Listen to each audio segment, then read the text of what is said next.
Welcome to the Ditzy Chicks with Jaymie and Mary. I'm Jaymie. I'm Mary. I'm also tired. I have two names, Mary and Exhausted. And Hi, Exhausted. Nice to meet you. I'm Jaymie. I'm Dad. I know I've said this before, but my favorite thing to say to people when they tell me what to do is, "You're not my dad." Because I don't even listen to my dad. I don't even talk to my dad. Oh my gosh. Like one of my coworkers, I'll say like, "Okay, I'm going to the bathroom," and he'll go, "No, you can't do that." Just like joking. Yeah. And I'll be like, "You're not my dad." And he thinks it's funny. I think every time I look at him when I say it, he's laughing, so I don't know. You're not my dad. God. You're not my real dad. So yeah, we're gonna start this off with the Supernatural read. It's we've Act got 9. 2 left. I know, which makes me sad. Like, I know it's probably like, I don't know, not fun to listen to. Maybe fun for us, but it's fucking fun to read for sure, especially if you're a Supernatural fan like us. Because for how ridiculous it is, it's on point. Let's just say that. I don't know why, but I've been getting a lot of Supernatural edits on my TikTok page, and specifically of Sam, but also just Jared Padalecki in general. It's more so edits of him when he's in Gossip Girl. Nope, not Gossip Girl. Gilmore Girls. Thank you. Yeah. There's too many girls. Too many G's. Yeah. Which I've never seen a day in my life. Never have I ever seen Gilmore Girls. I've maybe watched 1 or 2 episodes when it was like replaying on TV, like they were just like replays. Yeah. Is that the word when they just No, it's not replay. It's like replays. There's a word for it though. That word is slowly becoming obsolete because of streaming. Like, we don't even need to use that word anymore. Right. But I can't think of it. You're looking it up? Yeah. Anyways, and I saw Jared Padalecki on there. This isn't what I wanted. It was literally right before I started watching Supernatural. So I was like, oh, this guy is so cute. Look at him. He is adorable. And then a rerun. Sorry, I didn't even find that. I just remembered.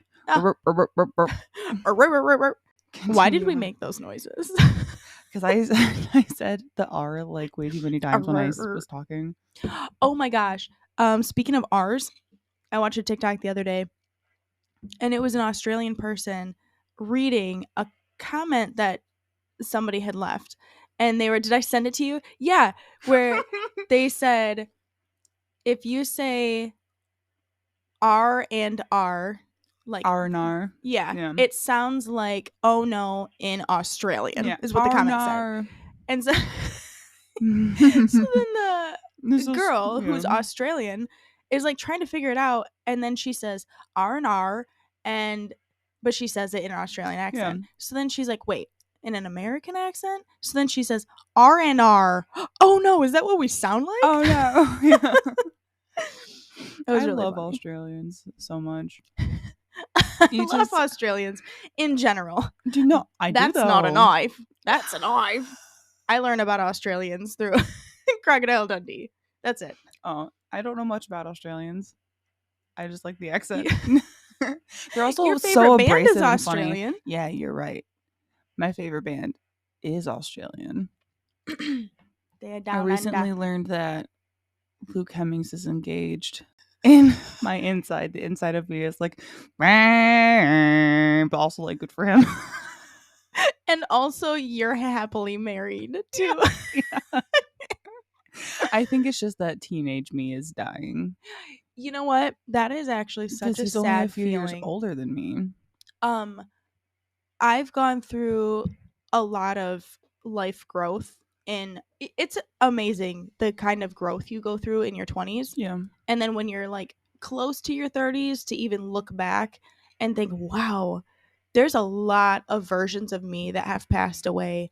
and I've had to, and sometimes you don't even put them to rest. Like, you know, they're gone and they've passed away, but you can't put them to rest yet. It's like you're still clinging. Yeah. It's like those past versions of you are on life support and you're trying to bring them back to life, but you can't because life moves on and you change. And so just recently, I don't know if I talked about this on the podcast, but I did have like a whole episode where I came to peace with my inner child, and my inner child is happy and doing well, and she's off being a little mermaid in the ocean. But my inner teenager is still in there a little bit, clinging on, and I can the further I get away from being a teenager and the older I grow, the more my inner teenager is like, hello, you're not listening to me. That's kind of what I think I've always been, because like I've never had problems with my inner child. I've always had issues with my inner teenager because I haven't moved on from her yet. And it doesn't help that my friends also grieve my teenager stage and have verbalized to me that they miss me being a teenager. And I'm like, that doesn't help me. Now you make me feel bad. That's because you as a teenager was very lively and out there and just a wild card. So of course your friends are like, oh, we miss wild card Mary. Right. But that's not who you are anymore because you're settling down. You're, discovering who you are, and I'm growing into the safe space. I am the safe space. I am the mom. I guess I would say it's not my inner teenager for me. It's my inner 20-year-old. Oh, okay. Because I was a very wild and crazy 20-year-old. Not in a bad way. In a fun way. In a fun way. And I was very rebellious. Just even then, I was just, life was so fun. Life was fun at that point, in like seeing life through my eyes and my perspective. It was so fun and magical. And not that I don't see it that way now. It's different now. It is different. It's been soiled now. You know what I mean?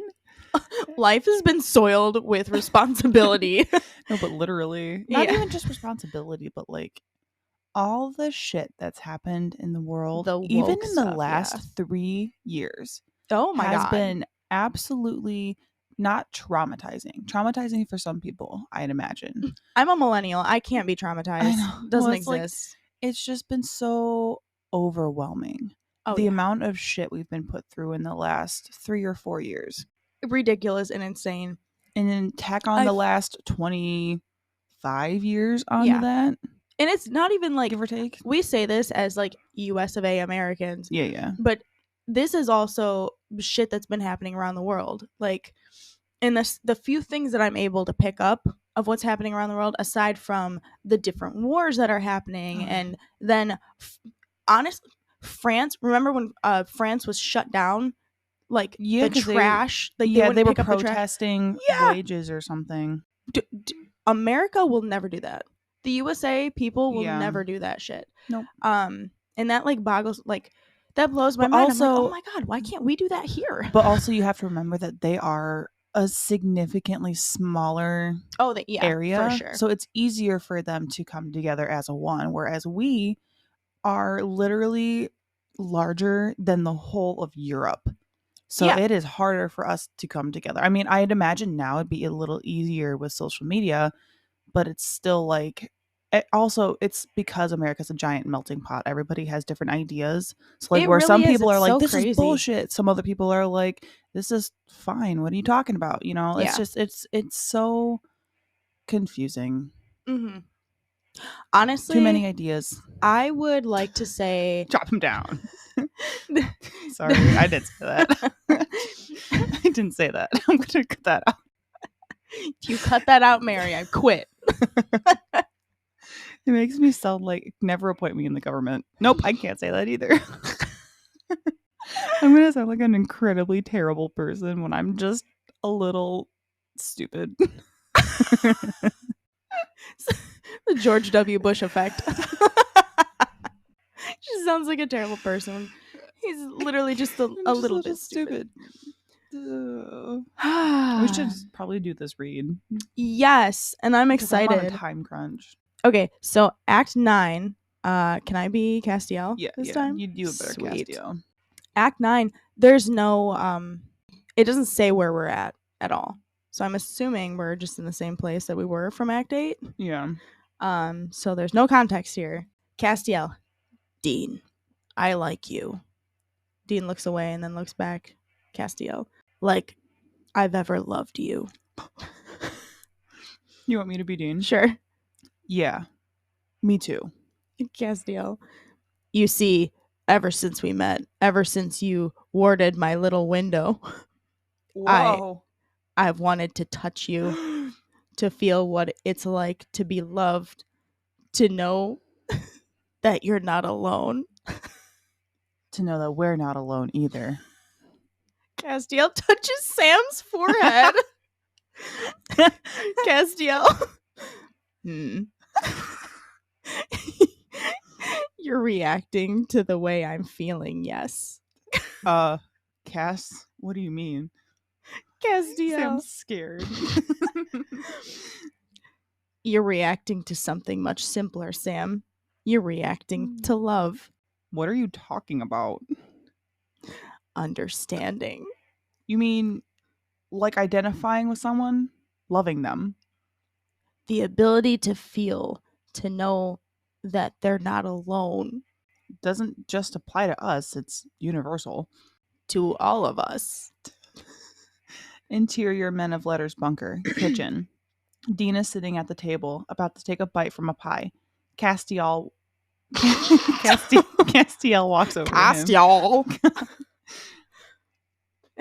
Castiel. Hey. Dean, what are you doing? Cass.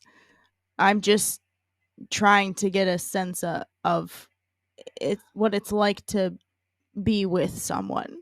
Meaning?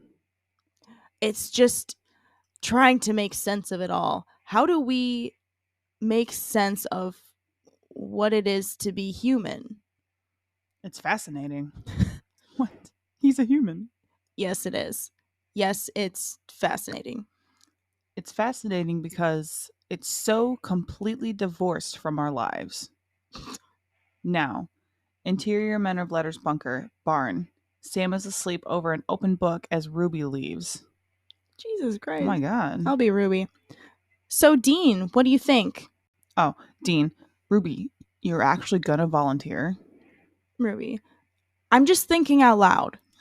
Sam, oh, I'm sorry. Ruby, it's like you said earlier. When you called us human bombs, we're kind of at war. Dean, I think that's probably an overstatement. Ruby, we were kind of at war. Sam, really? Ruby, look, we don't know what's going on in the world, Dean. We shouldn't have to worry about that. Sam, yeah, you're right. That's comforting. Yeah, it does make us feel safer. You know, we don't have to worry about hell or purgatory or whatever. Dean, I don't get that. Ruby, it does, Cass. And, you know, we're not as powerful as we used to be. Sam, so what do you want me to do? Ruby, I don't know. You might want to check with Bobby. Sam, yeah. Ruby, oh, he's working his imaginary golf course. Sam, golf. God, what is going on here? Sam's points of talking are absolutely worthless. This here right ass. Ruby, yeah, see, when he was diagnosed with terminal cancer, he set up shop outside of Phoenix, Arizona, just so he could play golf. Sam, Cass, you never wanted to go through this. Dean, no, I don't. Ruby, Bobby was there for me every step of the way. When I needed his help, he would come by. Sam, and how would you describe the man? What is happening here? Ruby, possessed with an almost religious faith in his own abilities, he believed that by playing golf, he could make a difference. Dean, and by he, I mean Sammy. What? Okay. This is ridiculous. Ruby. Sam. As in you, me, or some other puffed up douche like you? Sam. Okay, wait. I mean, what, you don't think that you just accept that there was something going on with him, that he was broken? Ruby. Sam was broken, and I was powerless to stop it. Sam. In what? Ruby. In that I cast my lot with the devil's advocate. Sam. You were against him, right? Ruby. In the way that all good people should be. Sam. Yeah. Ruby. But then I saw something else. What was that? Something very similar is going on with you. You and your crusade. Yeah. What's going on with you? You and your depression. It's getting the best of you, Sam. I mean, you're flirting with the darkness again. I don't... Look, there are many things going on in your life. This is not one of them. No, it's not? No, it's one of them. You know, once you get going, whatever's going on with you, whatever it is, it's gonna take you down with it. So I guess that's why I'm just gonna zone out. Exactly. Yeah, well, I think you should take some time off. Take a step back, relax, and just focus. Try to laze through this whole ugly storm. It's not gonna get better, not without you. Sam. Ruby, I know this is tough, but if you pull this off, we can make this right. I know. Look, you don't have to do anything, I promise. No, I don't. Great job for standing your ground, Sam. Yeah. But we can't do this alone. I know you can do something. I know you will. No, I don't. Because if you don't, the storm will come crashing down on us like a ton of bricks. Chuckles. And we can't do this alone. Fuck is Saffron, the weapon you've been looking for. Ruby places a hand on Sam's shoulder, and he nods. Sam, yeah, whatever it takes to get us back on the right track, I'll do. Ruby, thanks. Sam smiles sadly and puts a hand on Ruby's shoulder. You're welcome. Yeah, I appreciate it. Dean, what was that for? Sam. Sorry. Back there, saving people. Me and Cass. That's our kind of work. Dean, if you really want to help, give us a call. Sam. Yeah, sure. Dean. Clarence, what is going on? Okay. That brings us to Act 10. I still follow Kim Rhodes, the actress, and who she is. For anyone who doesn't watch Supernatural, Kim Rhodes is the twins' mom on The Sweet Life of Zack and Cody. And, she was all of our moms when we were kids, and now she's everyone's mom again in Supernatural. And I love her. I always love her characters. But she had posted on Facebook yesterday about how I think it's her daughter, doesn't watch Supernatural. I'm assuming her daughter's old enough to watch Supernatural, but just how she doesn't. And then, as she's talking to her daughter while she's at work, on the phone, and she's in the green room and talking to her daughter, and her daughter's like, "But why is Castiel evil?" Just finally started watching Supernatural, and she's like, "He's supposed to be good." And so Kim was like, I don't have the answer, but Misha, who plays Castiel, is right next to me. Let me ask him.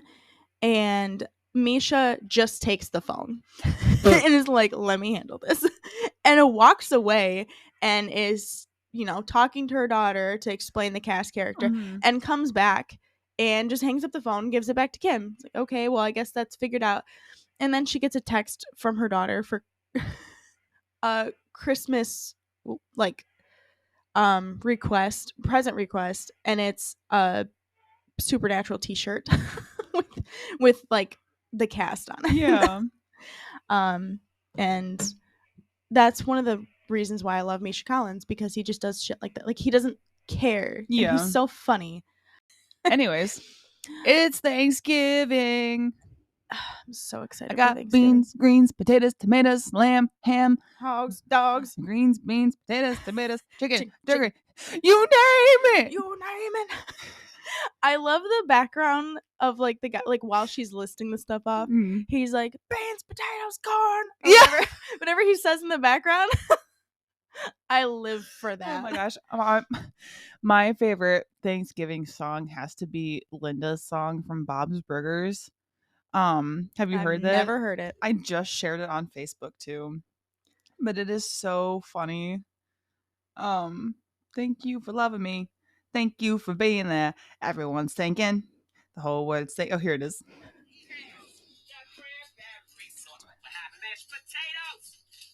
the turkey looks great. Thank you for loving me. Lynn. Thank you for being there. Please. Thank you for loving me. Oh, God. Everyone's thanking. The whole world's thanking you. Stop. Thanking us for thanking you. Lynn. Kill the turkey. Lynn. And that's it. I think I like Bob's Burgers so much because that is the dynamic that Bob and Linda have is kind of the same dynamic that Dylan and I have. Yes. Oh my God. Yeah. Dylan is Bob. Dylan's Bob. Oh my God. And I love it so much. Dylan hates Bob's Burgers. Like I was watching it. I got home from work. It was like 10 o'clock at night because we didn't get out until like 9:30ish, and I had to stop at the store for some things.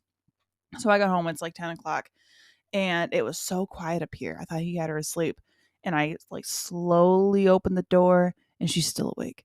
So I tried to get her to go back down, but she was too excited to see Mom, so she didn't fall asleep. So she was awake until like midnight. Yeah. And I put on Bob's Burgers, and Dylan's standing there looking at the TV, and he goes, I hate this show, but it sucks me in.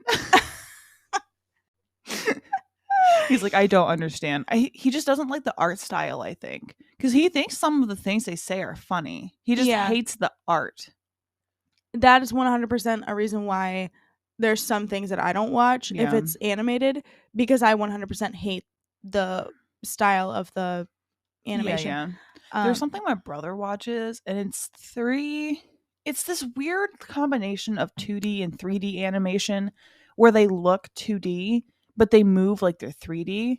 Ew. And I don't like it. Uncanny Valley. But it's an anime. Like it's a genuine anime. Yeah. And I'm like, when I go over there and he's watching it, and they're like, it's like a fighting thing. Yeah.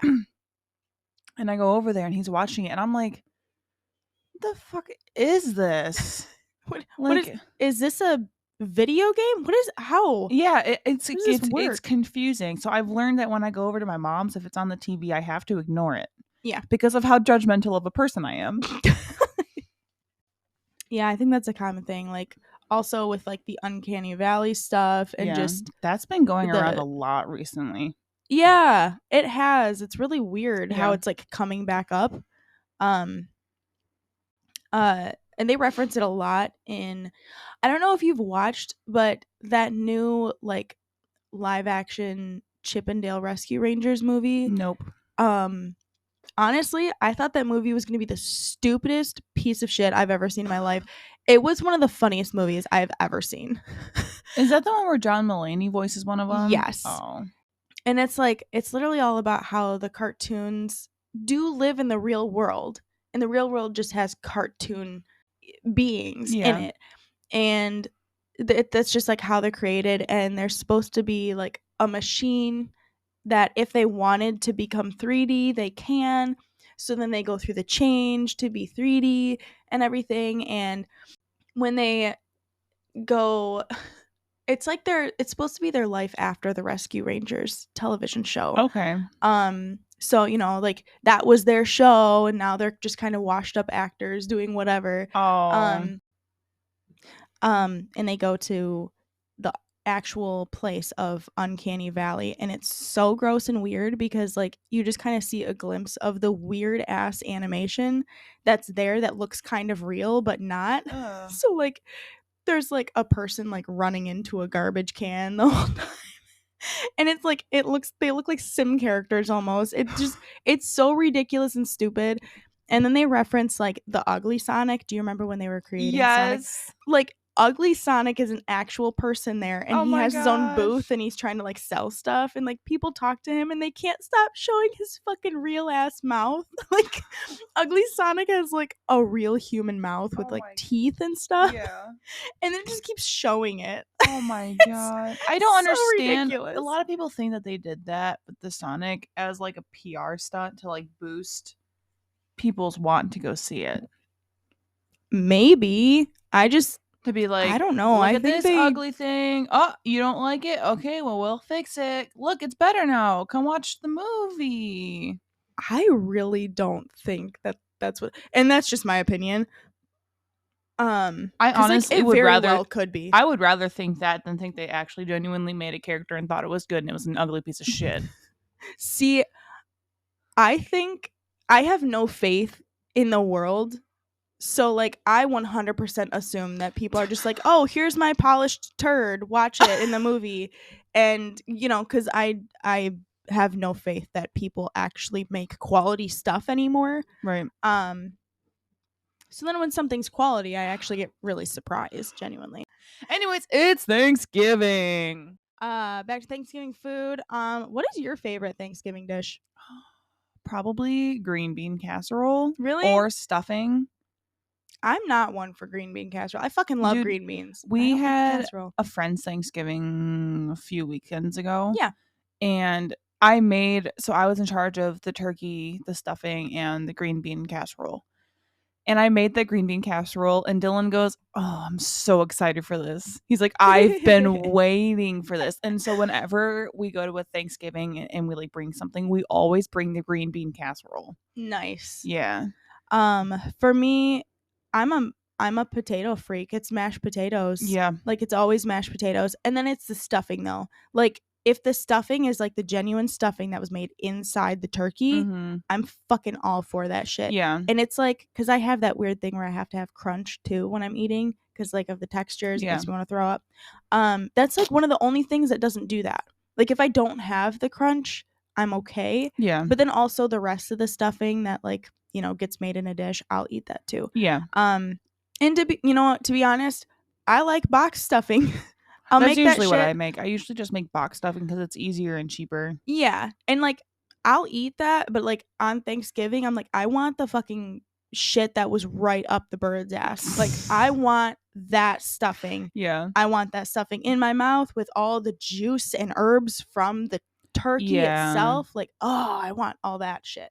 And however some people put apples in it. I dig that. Some people put celery in it. I dig that. I thought you were supposed to put celery in it. Some people actually don't put celery in it. I enjoy it with celery, and I thought it was always supposed to be made with celery. The few times I've made it from scratch, I always put celery in it because that's always what the recipes I've found have in them. Yeah. Plus, people don't eat enough celery. Celery is so fucking good for you. It's because it's just the reason I don't eat a lot of celery is because it gets stuck in my teeth, and I've got shitty teeth as is. You know what's cool though? Celery is like nature's floss. It's like the natural floss. Fuck that. Hey, you know, if our teeth were just, you know, allowed to be misaligned, we wouldn't have to floss. But they're supposed to be in a straight line. Now we have to floss. So, anyways, if you were just allowed to be fucked up, we wouldn't have to take care of ourselves.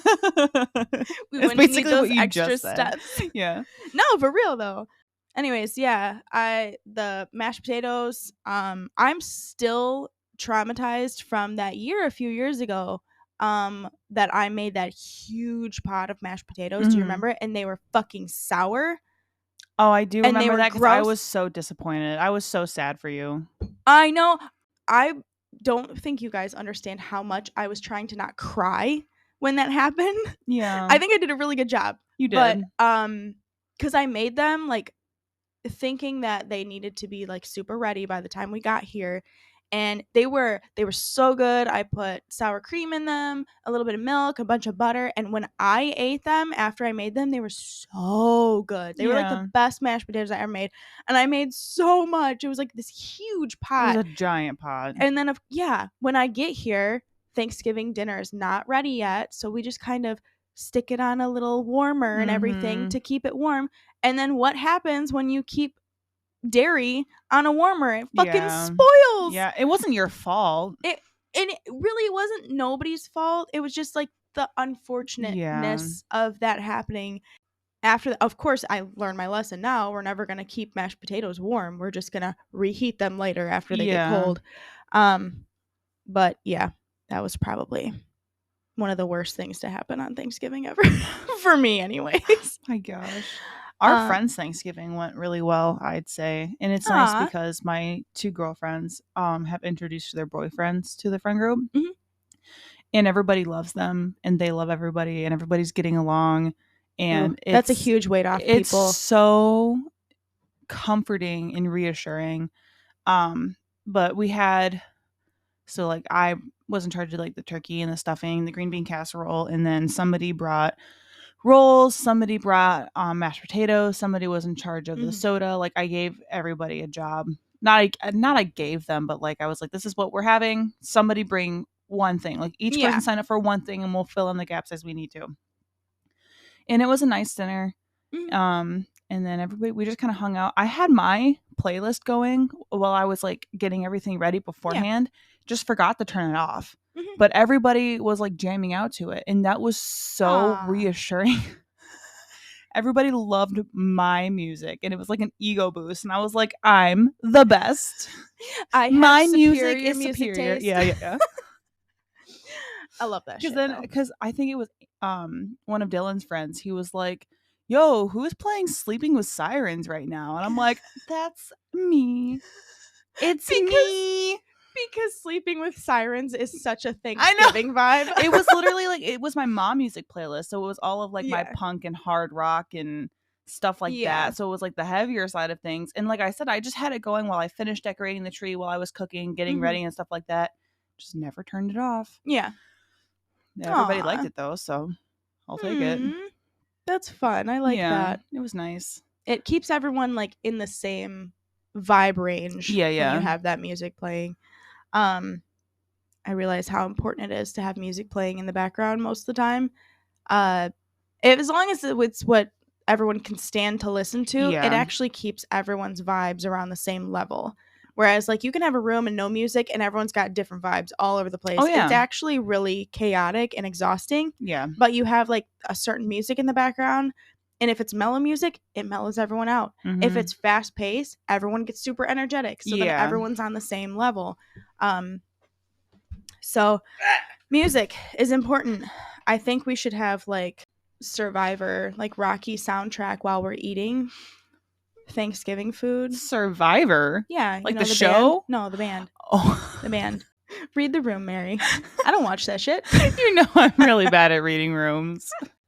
Then read me. You know me. I'm in my own world all the time. There's no room. I am the room. I am the room. Yeah. Oh my god. But yeah, like the Rocky theme song while we're eating. Yeah. I'll help you finish your plate. No. Absolutely not. I'm gonna take my fucking time finishing my plate. Sorry. I'm over there like, it's the eye of the tiger. It's the Thanksgiving meal. And I love mashed potatoes with some gravy on top. And a mashed potatoes.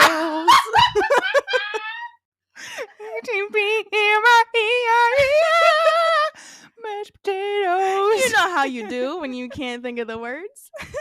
I don't do that. I just put in some random bullshit. I'm crying. My brain can't think fast enough. My mouth goes faster than my brain at this point in time in my life. So anyways, immediately after Thanksgiving, we go into Black Friday, which is, everyone's true favorite holiday, let me tell you. With the look of disdain on your face.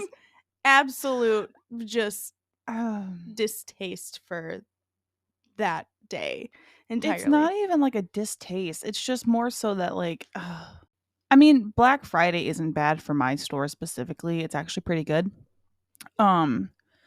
Your store doesn't sell TVs. That's why. Yeah. And video games. We sell clothes. But it's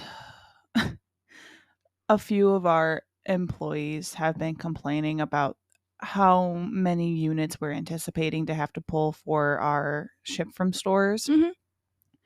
And there was, like, the past few years, we've had to pull thousands of units per ship from stores on just that one day.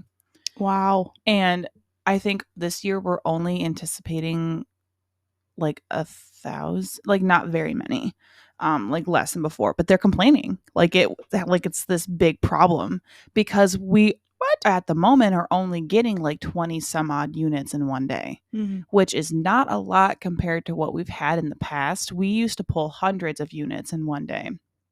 I wonder if they're just anticipating that not a lot of people are gonna I don't know with inflation, and are people really gonna be still out there Black Friday shopping with the way the economy is? Right. Who knows? But they're complaining, and I'm like, this is nothing. Like, this is, I hate being that person. You're the seasoned employee. This is nothing. You should have seen the time back in 78 when we had 3 million units to pull. No, but literally, like, I've been there since like 2017, and granted, I did have like a year and a half where I did not work there. That's a pretty decent chunk of time. But compared to what it used to be, like, it's so mellow. But I don't know. It's just been, we're just starting to get more ready for Black Friday, and it's now that we don't have a certain employee, it's easier. I bet. I'm so happy that employee is not there anymore. Dude, some employees just cause too many problems, and you sit there and wonder for months and months why they work there. Like, why are you still here? Because I swear to God, if I did all the things that you did, I'd be fired on the spot. Oh, yeah. But for some reason, you're still here. That happens at, like, every place you work. It doesn't even matter who it is or where you're working. There's always that one employee that just skates through everything, and you're like, I swear, if I tried that one time, I would get written up and talked to and everything. But that employee just still gets to work here. And then you get mad, like, why are they making the same amount of money as me? I'm putting in way more work, and I'm being way better at my job and completing all my job duties than this person, and we're still getting paid the same amount. The fuck? Oh, so sorry, but going back to Thanksgiving real quick. Thanksgiving is amazing for the food you make, and it's a good time to reflect on all the things you're thankful for, as we all know. And I feel like that's not something I really have to say. It's a well-known fact.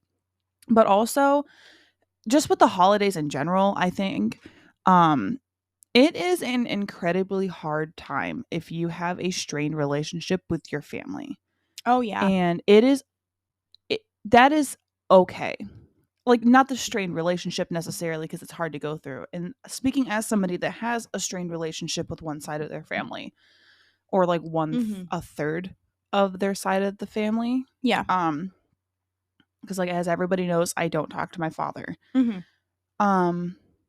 I unfortunately, not on purpose, have not heard from or talked to my grandmother since I wished her happy birthday in June. Well, also, I'm sure your grandma has a lot more free time than you. So, and I know it, like, whoa, the phone works two ways, but it's like, okay, if somebody has a lot more free time to reach out to people, like, that person can do that. But it's also like she always expects other people to reach out to her. She almost never just reaches out to me. Yeah. So at this point, I'm like, why am I the only one? Yeah. But I was talking to some of my friends and my mom about how I really want to see her and then my aunt and uncle and their kids. Yeah. Just to see them, because I haven't seen them in a long time. But I don't want to feel pressured and pushed into seeing my father. Yeah. And I don't want to be tricked into it either.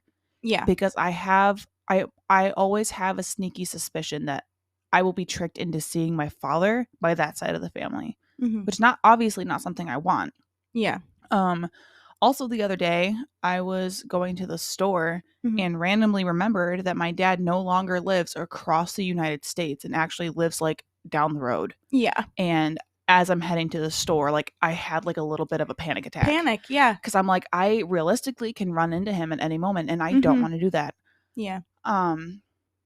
But if you have a strained relationship with a family member and you're doing the back and forth that I've kind of been, where you're like, I want to see the rest of my family, but I don't want to see this one family member, it is okay to put up your boundaries and verbalize them and stand firm on them. Yeah. Like, don't back down just for other people, because don't back down just to make other people feel comfortable. The thing is, it's a problem that you're facing in your life because that person is not making you comfortable in the decisions that they're making. So in reality, if everyone's expecting you to put down your boundaries to make them and that other person feel comfortable when they are the one that hurt you, those people need a reality check. You don't have to give that reality check to them, but holding firm on your boundaries will definitely create some strain if they don't see things the way you do and they're not understanding, or they're choosing to not want to understand you. They're just trying to convince you, oh, well, that's your uncle. Oh, it's the holidays. Oh, it doesn't matter.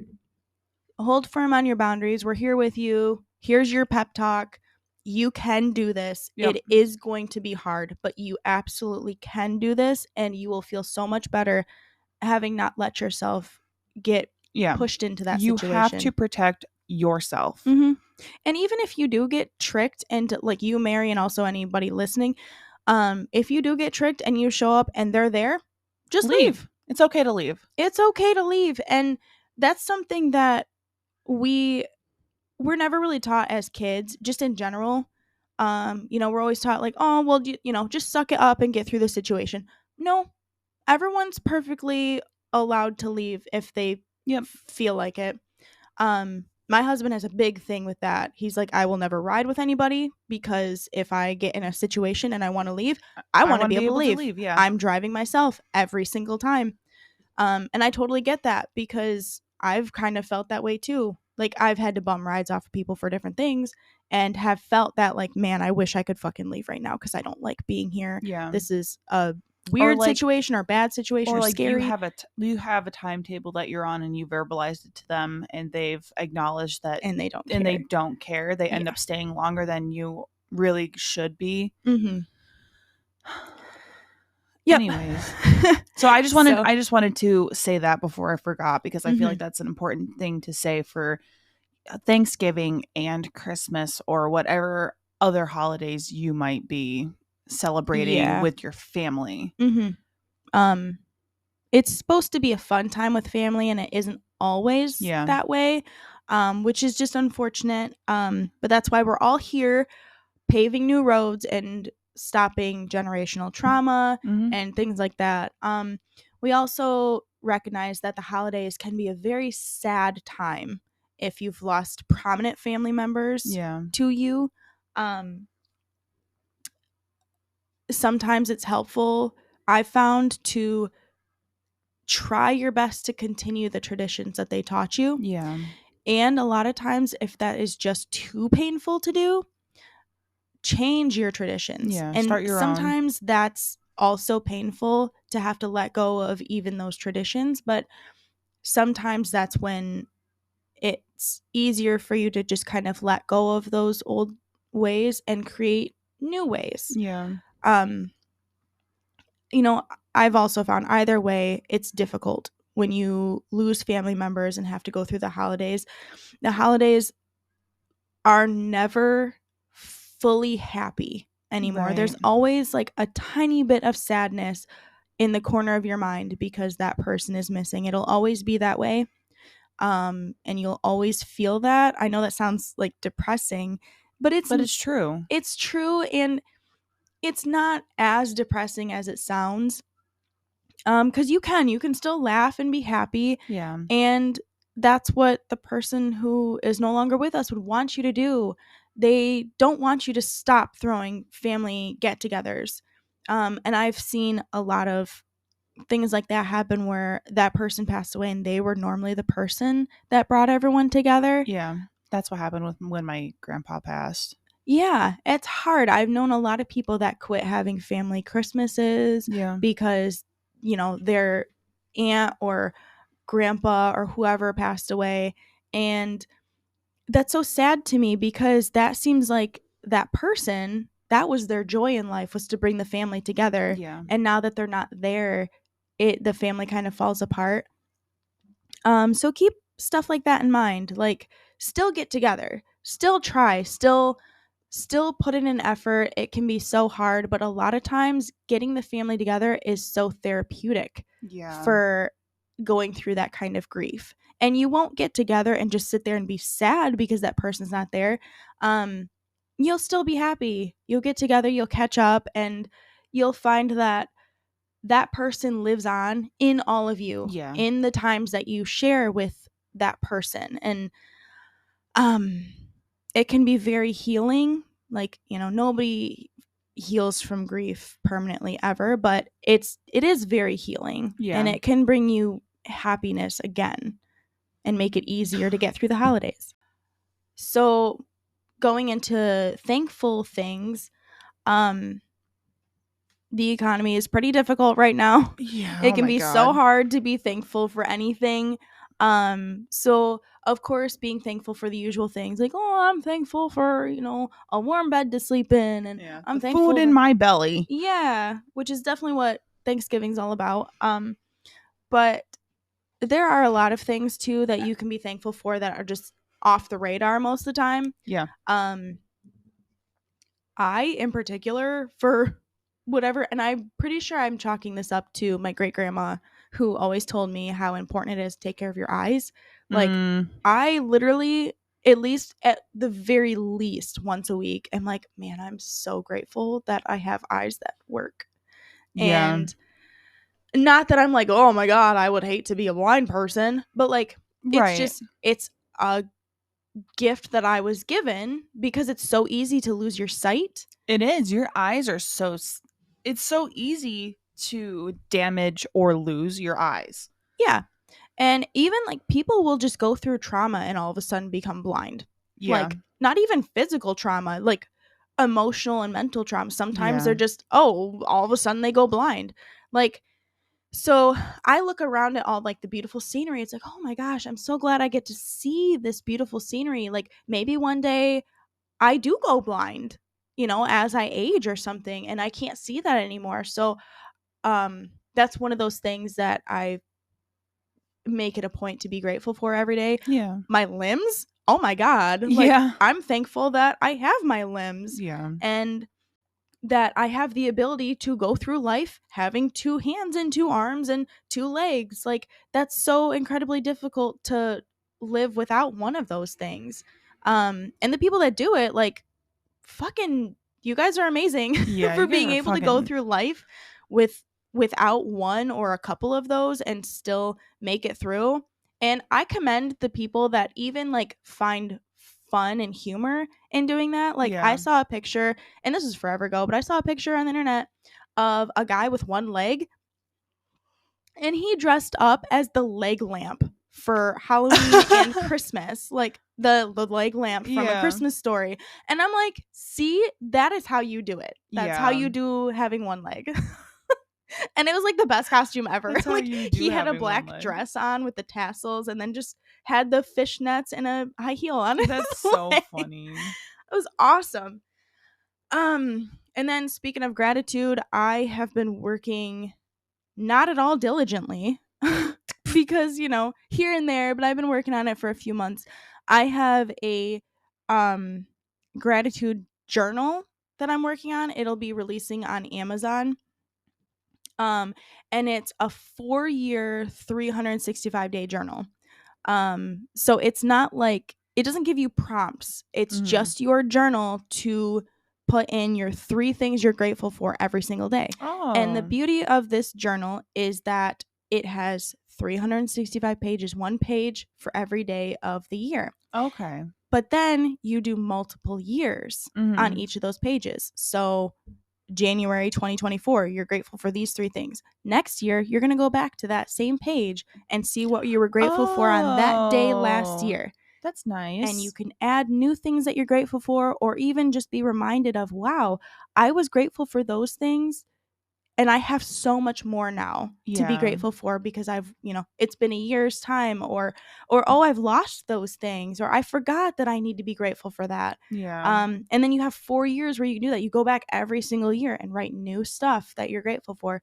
And I thought that would be a great thing to have kind of roll out in the next couple weeks for the holiday season, and then to also start the new year off with being grateful and in a grateful, appreciative mindset. Yeah. But in reality, you can start that journal off at any time. Yeah. Because it just cycles through the year no matter what. So you could start it off in July and it doesn't matter. But I definitely lived in a better headspace when I was journaling things that I was grateful for every single day. I stopped because I became a stay-at-home mom and things became chaotic. I'm trying to get back to there, so I also will be using this journal once I get it done. And I created it because I had a need for it, and if I feel like if I have a need for it, other people will have a need for it. Somebody else surely does. Yeah. And I think I'm creating 2 different versions.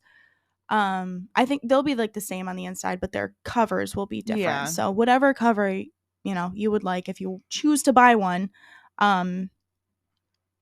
will be there. So I'll have that ready, and this is also a great reminder for me to go home and work on that later. So and that's all I have for Thanksgiving and gratitude. Yeah. Nobody will get to hear how much I hate Black Friday and why I despise it and why I think the world should just shut down on Friday instead. Black Friday sucks. Why are we doing it? It's not. You don't even get any deals anymore. Like, it's not. Yeah. There's no good deals. You used to be able to get movies for like 99 cents, and now you can't. Like, everything's still kind of full price. Like, it's I know a lot of people now are talking about, why are we having discounts on shit nobody needs anymore? Like TVs and just like the menial things. Yeah. When there are plenty of people that need food. Why aren't we doing Black Friday deals on groceries? I know. Like, because then people can stock up. Because that makes sense. Yeah. And they would probably lose money, quote unquote. Yeah. Well, like, nobody really needs things anymore. Like, that's what this world is starting to get away from. Like, we don't need things and like material objects. Like, we're all finding out, like, hey, my life is so much worse when I have too many material things around me. I can't function anymore. It's just too much. So I don't know. People just need food. People need food so much. And I recently just found out about like a little food donation box in my town. Like, it's literally, you go, just put the non-perishable foods in the box, and whoever needs it can just come in. Aww. It's like one of those little libraries that people have around towns. Like, you just put in a book and take a book. Yeah. But it's like this with food. You just go in, put whatever food in there. And if you're donating, because a lot of people donate food around this time too, or donate dinners to people, like sponsoring families for the holidays, which I love.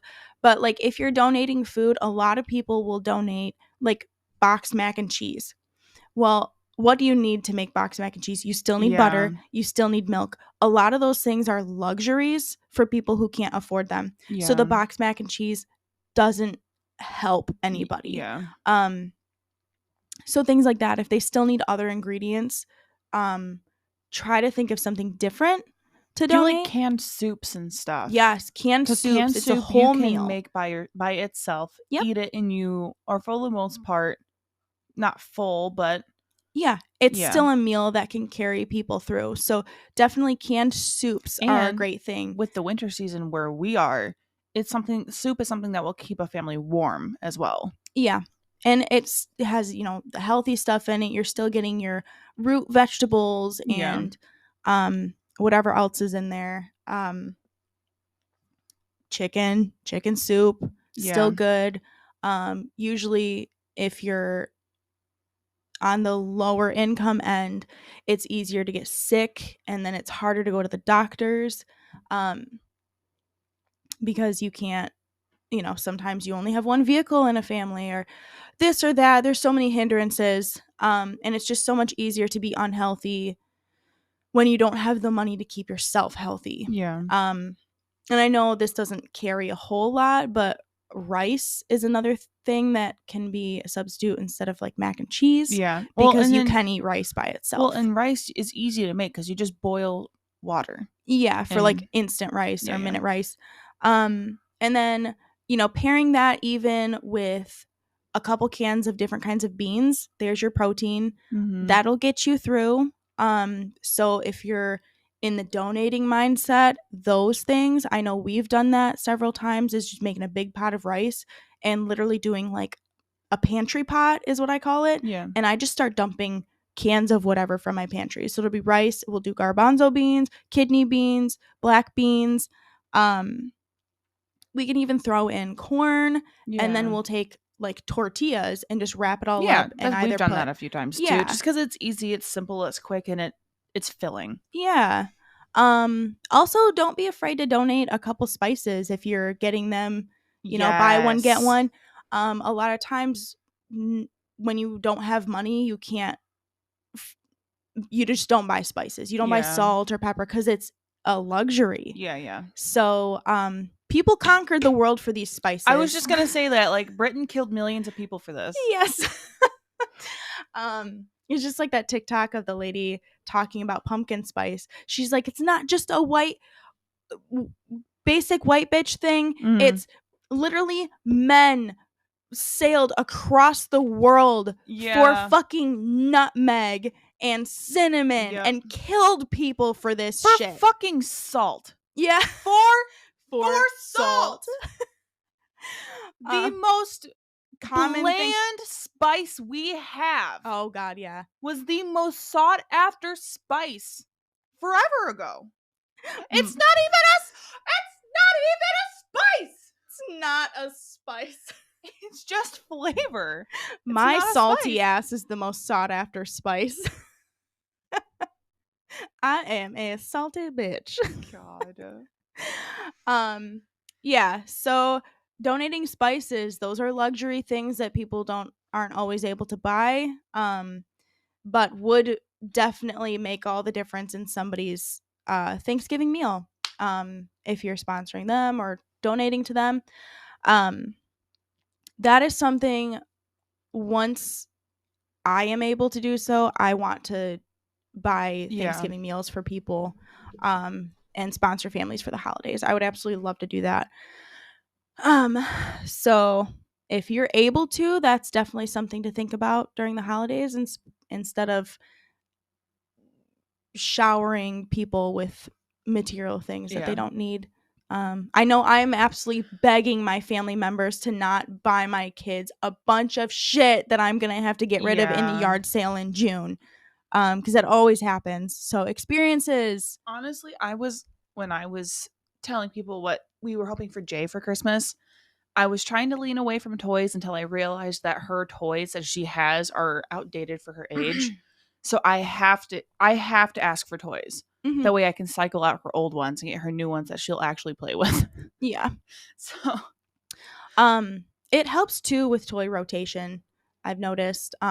If you're in this where you have littles, toy rotation is everything, because I can hide away a couple of my 2-year-old's toys in a bin for like 3 months. She'll fucking forget about them entirely. And I'll clean up all her toys, bring that one bin down, and she's like, oh my God, these are like new toys. Yeah. I'm going to play with these for 3 hours. And it's fucking magical, and I love it. And also, you can start teaching them, like, okay, we don't get anything out until we clean this stuff up first. And it helps them develop early on the clean habits of just, not getting everything out. Being tidy. Yeah. And if they're so used to being in a tidy house all the time, when it is chaotic, they're like, what the fuck is this? Let me clean this up. Like, I can't function here. I've noticed that even Jay, like, sometimes she'll just start clean. Like, if she makes a mess, she just cleans it up. That's honestly not something I taught her. So it's either something Dylan taught her or something she just started doing on her own. Maybe she just prefers everything to be in its place. Right. I know a couple of my kids are that way. They just prefer the things to be put away in their spots. Everything and everything in its place. Yes. So my eldest lives by that. His Taurus moon. Yeah. Don't touch my stuff, and it all has a place. Yeah. My things. Yes. My things. One of my best friends, her son is a Taurus too, and she was just telling me not too long ago about how he like has his toys in a particular way, and he's 2. And I'm like, that's because he's a Taurus. And she's like, is that what Tauruses do? I'm like, oh yeah, they don't like it. A big stereotype is that they don't like it when you touch their stuff, or come unannounced, or move their shit around and don't put it back, touch their stuff without asking. And she's like, that's exactly what he does. That's how he is with his room. I'm like, see, my friend's brother has a Taurus moon, and I asked him, how's your brother's relationship with your mom? And he's like, what are you talking about? And I was like, is it kind of materialistic? Like, they don't have like an actual bond. They just bond with things. And he's like, yeah. And I'm like, that tracks. See, and I'm trying to avoid that with my oldest. So I'm trying to figure out, like, okay, what else can we bond over that is something that would make him feel emotionally secure? Yeah. So I'm like, ooh, gardening. A lot of Taurians are very good gardeners. And he likes planting seeds. He likes doing that. If you can find him in the right mindset at the right time, he wants to do that. In the springtime, he always wants to go out and plant seeds. And for the past couple of years, I've been either pregnant or with a 6-month-old. And I'm like, I can't find the time to do this. I'm so sorry. But then when Dad wanted to do it with him, he didn't want to do it. That's because he gets too into electronics. And then he doesn't. So he has to be a kid where we like heavily monitor electronics because he changes as a human. Yeah. If he's like on them too long. But that and cooking. He's expressed interest in wanting to learn to cook. So I'm trying to find different times where he can come help learn how to bake or cook or something, which is a skill that will help him later in life too. Yes. And I hope we can develop memories. That way he can, my mom always made it this way, or my mom always taught me this, or, I always helped my mom in the kitchen. And that's something that I want to be something special that him and That'll be something treasured for his future girlfriend too, or his future wife. Yeah. She won't be the only one cooking. Future partner. Yeah. Yeah. Future partner. Yeah. Yeah. Which, I hope. And that's my big thing is my boys especially will not grow up to be little man-childs. Yeah. Like they're going to already I have them in the habit of closing the toilet entirely. Good. You're not gonna fucking leave the seat up, and you're not even gonna leave the lid open. You're gonna fucking close that whole shit because of that one video I saw of the toilet flushing with it splashing all over. After I saw that, I always close the lid. Always, always, always. I can't. Otherwise, I feel disgusting. Yeah. Well, also, it's gross to walk into a bathroom and the toilet's just open. Yeah. Like, to me, that's a gross thing. I don't know. That's not inviting. Yeah. That is incorrect. I'm channeling David Rose here. That is incorrect. Everything is incorrect, and I can tell you exactly what is incorrect about it. Anyways, I really we gotta go. So we hope you have a thankful Thanksgiving. Thankful Thanksgiving? Yeah. Have a thankful Thanksgiving. Gratuitous Thanksgiving. Don't get mauled on Black Friday. Oh my God. Don't even go out. Yeah. Stay in. Stick it to the man. Wait for Cyber Monday. Yeah. Show corporate whatever. Show corporate America who's the real boss here. I don't even participate in Cyber Monday either. I don't either. It doesn't work anymore. Well, also I've been trying to find gifts that like aren't material because I'm not a materialistic person. Yeah. So I've been trying to find gifts that aren't just trinkets and things. So like I've been thinking like family photo shoots, music, stuff like that. Stuff that can help them as a person. Yes. Yes. Or at least, and I like all sentimental things. Yeah. That's what it is. I try to think of something that will be sentimental and will be kept for a long time. Yeah. Instead of one thing that they have for like a few months, it either gets broken or lost or they throw it away.